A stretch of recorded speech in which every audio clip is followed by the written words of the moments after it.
নিঃশ্বাসের পর থেকে ওনারা মূলত এইতে সীমিত থাকে। ট্রান্সপোর্ট ডিপার্টমেন্ট বর্ডারে যদি নেশা সামগ্রী আদান প্রদান হয় তাকে প্রোটেক্ট করে। এবং উপস্থিত আছেন শ্রীমতী ডিম্পল যাদব। আমি ওনাদেরকেও ইনফরমেশন বেস কাজ করে, পুলিশ ইনফরমেশন বেস এনফোর্সমেন্ট ব্যাপারটা টোটাল ব্যাপারটা পুলিশের উপর। শিডিউলের যে ছোট্ট একটা প্রেস ব্রিফিং হওয়ার কথা রেসিডেন্স সেটা এইমাত্র হয়ে গেছে।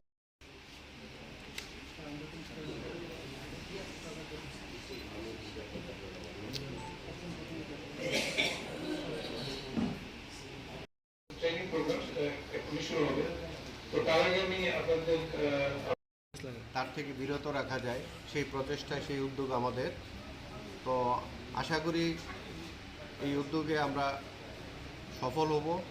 সঙ্গে প্রেস মিডিয়া যারা আছে তাদেরকেও আমরা রিকোয়েস্ট করব যে এই প্রোগ্রামটা যাতে দিকে দিকে ছড়িয়ে পড়ে এবং প্রত্যেকটা মানুষ যাতে ওয়াকিবহল হয়। যেখানে নেশা কারবারি আছে, নেশার জন্য ইয়ং জেনারেশন সাফার করছে, তাদেরকে মুক্ত করার জন্য আমাদের এখানে যারা মাস্টার ট্রেনার যারা আছেন তাদেরকে হেল্প করবেন এবং সমাজে এই বার্তাটা পৌঁছে দেবেন যাতে নেশায় যুব সমাজ আর ধ্বংস না হয়, তারা যাতে মূল স্রোতে ফিরে আসে। যারা নেশাগ্রস্ত হয়ে নিজের জীবনকে অন্যদিকে মুড়ে নিয়েছে তাদেরকে মূল স্রোতে নিয়ে আসা, এই আমাদের লক্ষ্য। সবাইকে ধন্যবাদ।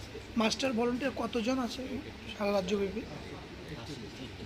আজকে আমরা 80 জনের একটা প্রোগ্রাম করছি, মাস্টার ভলান্টিয়ার 80 জনের প্রোগ্রাম। এখানে বিভিন্ন সেক্টর থেকে আসছে, এখানে পুলিশ থেকে আসছে, এখানে হেলথের থেকে ডাক্তারবাবুরা আছেন, দেন আমাদের ভলান্টিয়াররা আছেন, প্লাস TRLM এর লোক আছেন, এডুকেশন ডিপার্টমেন্টের মাস্টারমশাইরা আছেন।